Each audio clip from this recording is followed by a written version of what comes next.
Députée de la France insoumise Mathilde Panot a expliqué ces dernières heures que la France chrétienne et blanche n'avait jamais existé. Ce serait une erreur de prendre ces paroles à la légère. Inutile de répondre sur le fond, ça n'a pas de sens. En revanche, que signifient ces paroles sinon un discours de guerre civile au peuple historique présent sur le sol de France, à l'église de Rome, chez elle depuis 1500 ans dans son pays des cathédrales? Mathilde Panot dit que tout cela n'existe pas et tient du fantasme.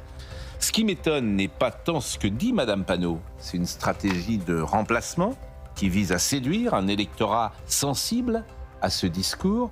Non, ce qui m'étonne, c'est l'absence de réaction chez les observateurs, les intellectuels, les artistes, les universitaires, les historiens, les hommes politiques.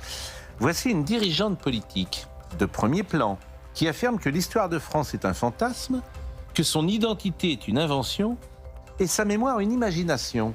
Et personne ne dit rien. Ce n'est pas une crise économique, morale, politique que traverse notre pays. C'est bien plus grave que cela. C'est une crise existentielle. La France est aujourd'hui attaquée sur ce qu'elle est, sur ce qu'elle a été et hélas sur ce qu'elle n'est plus.